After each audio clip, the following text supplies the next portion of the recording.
नमस्कार। आपका बहुत बहुत स्वागत है। वार्षिक राशिफल 2024 में मीन राशि वाले कैसा महसूस करेंगे, उनकी आगे का एक साल का भविष्यफल लेकर मैं आज आया हूँ। मीन राशि गुरुदेव की दूसरी राशि जो साधारण राशि कहलाती है, जल तत्व की राशि। ऐसे लोग ज्ञानी तो होते हैं, ज्ञान तो कहीं ना कहीं से इकट्ठा कर लेते हैं, चाहे वो किसी भी माध्यम से हो। लेकिन इनमें एक कमी ये होती है कि ये थोड़े से इमोशनल या भावुक होते हैं। इनको हर चीज़ इनके अकॉर्डिंग चाहिए होती है। अगर वो चीज़ इनके अकॉर्डिंग नहीं हुई तो ये इमोशनली काफ़ी अपने आप को टूटा हुआ महसूस करते हैं। यानी कि कुल मिला के इनमें जल तत्व की प्रधानता होती है। ये किसी से अचानक अधिक प्रेम करने लगते हैं या किसी से बहुत ज़्यादा प्रभावित हो जाते हैं, लेकिन बहुत जल्दी ही ये किसी से दूर भी बना लेते हैं या उससे उनका लगाव भी ख़त्म हो जाता है। यानी कि बहुत ज़्यादा प्रभाव इनके ऊपर पड़ता है और बहुत ज़्यादा ही ये जो हैं उसको प्रभाव को दूर भी अपने से कर लेते हैं। तो कुल मिला के इनका थोड़ा सा परिचय मैंने आपको दिया। असल में ये मछली जो है विपरीत डायरेक्शन में जाती हुई दो मछलियों का सिंबल इसमें आपको दिखाई देगा। यानी कि ये एक तरीके से अपनी भावनाओं में गोल गोल घूमते रहते हैं, अपने विचारों में ही गोल गोल घूमते रहते हैं। तो आइए इनके 2024 के बारे में बताते हैं। जहाँ तक ग्रह का गोचर है तो इनकी राशि में ही राहु विराजमान है और इनके सप्तम भाव यानी कि इनकी लाइफ पार्टनर कह लो या बिजनेस पार्टनर, उसमें केतु विराजमान रहेंगे पूरे साल। शनिदेव इनके 12वें भाव में विराजमान हैं, अपनी स्वराशि के हैं। और गुरुदेव इनके द्वितीय भाव जो परिवार का, वाणी का, धन का है, उसमें मई तक रहेंगे। उसके बाद वो अगली राशि में यानी कि तृतीय भाव में इनके चले जाएंगे। तो ये चार बड़े ग्रहों का गोचर स्थिति साल भर की मैंने आपको बताई। तो सर्वप्रथम तो इनके राशि के बारे में बात करते हैं कि यहाँ राहु का गोचर होने की वजह से ये लोग योजना बहुत बनाएंगे इस साल। योजनाओं में बनाने में इनका दिमाग तेज चलेगा। बुद्धि भी इस बार इनकी तेज चलने वाली है। लेकिन किसी भी योजनाओं को एग्जीक्यूट करने में इनको दिक्कतें अवश्य आएंगी, क्योंकि राहु योजनाएं तो अच्छी बना लेता है लेकिन एग्जीक्यूट करने में उसको दूसरों की सहायता चाहिए होती है। बिना दूसरों की सहायता या इसके मित्र ग्रहों की सहायता के बिना ये अपनी योजनाओं को पूर्ण रूप नहीं दे पाता। इनका द्वितीय भाव काफ़ी एक्टिव रहने वाला है, क्योंकि शनि की तीसरी दृष्टि यहाँ पड़ रही है और गुरु भी यहाँ विराजमान है और ये मंगल की राशि होती है। तो यहाँ पर इनका दिमाग पारिवारिक राजनीति में काफ़ी लगा रह सकता है। इनकी वाणी कठोर हो सकती है, दूसरों को ये अपनी वाणी के द्वारा दुखी कर सकते हैं। यानी कि अगर ये थोड़ा सा भी दिमाग लगाएं या योजना सही तरीके से करें तो ये पारिवारिक राजनीति में काफ़ी आगे निकल सकते हैं।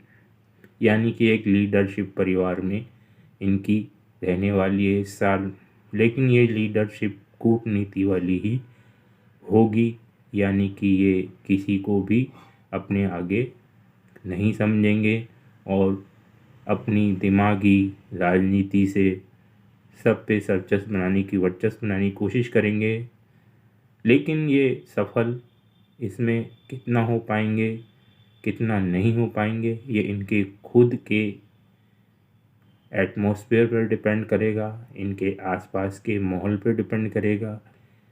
यानी कि ये जिस तरीके से, जिस कल्चर में अगर ये रह रहे हैं तो उसका प्रभाव इनके ऊपर पड़ेगा। अगर ये अच्छे संग करते हैं और पूजा पाठ पर ध्यान देते हैं तो राहु इनका कुछ नहीं बिगाड़ पाएंगे और ये अपना बुद्धि जो राहु तेज करे हुए हैं अच्छी जगहों पे लगाएंगे। जहाँ तक लाइफ पार्टनर की बात कर लेते हैं, वहाँ पर केतु विराजमान है, तो हो सकता है बिजनेस पार्टनर हो, लाइफ पार्टनर हो, उनसे ये आइसोलेशन महसूस करें, अलगाव महसूस करें, या उनसे ज़्यादा इनको लगाव ना हो, केवल ऊपरी तौर पर ये उनसे संबंध रखें।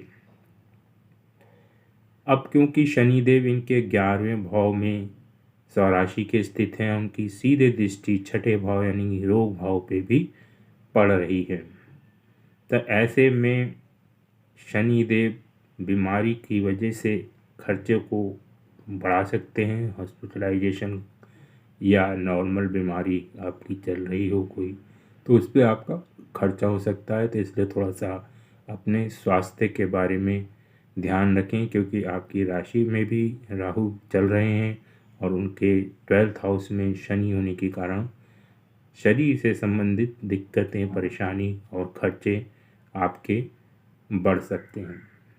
जहाँ तक धन की बात करें तो धन आपको इस साल ठीक ठाक मिलेगा, क्योंकि अर्थ त्रिकोण में गुरु विराजमान है। गुरु धन भाव के कारकों के धन भाव में ही हैं और छठे भाव पर उनकी 5वीं दृष्टि है और कार्य क्षेत्र को उनकी 9वीं दृष्टि है। तो यानी कि कार्य क्षेत्र से, खास तौर से सर्विस सेक्टर जहां आप सर्विस देते हैं, इस टाइप की कोई आपकी जॉब हो या कार्य हो, जैसे कि आप खाने के कोई मतलब कंपनी आप प्रोवाइड करते हो, फूड, स्विगी या कोई भी रेस्टोरेंट वगैरह जहां आप लोगों को सेवा देते हों, तो उसमें काफ़ी फ़ायदा होने की संभावना। उसी प्रकार टेलीकम्युनिकेशन है, उसमें कस्टमरों को सर्विस दी जाती है, तो उसमें भी यानी कि जहाँ भी सर्विस दी जाएगी तो उस सेक्टर से धन आने की इस समय आपकी संभावनाएं काफ़ी रहने वाली हैं। जहाँ तक आपके प्रेम संबंध या बच्चों की पढ़ाई की बात करें तो इस बार जो है थोड़ा सा आपको परेशानियों का सामना कर सकता है। पढ़ाई में हो सकता है आपका मन भटके, आपको और चीज़ों की तरफ, खेल कूद की तरफ राहु ले जाए, बच्चों को पढ़ाई में उनका ज़्यादा मन न लगे, यानी कि डिस्टरबेंस हो। प्रेम संबंधों में भी धोखा आपको इस साल मिल सकता है। पिता या भाग्य की बात करें तो यहाँ पर भी बहुत अच्छे संकेत नहीं है, क्योंकि राहु की जो है 9वीं दृष्टि यहाँ पर पड़ेगी, यानी कि राहु के त्रिकोण में पिता वाला या भाग्य वाला भाव आ रहा है, तो राहु यहाँ पर आपकी भाग्य या पिता से संबंधित कोई चिंताओं को बढ़ा सकता है।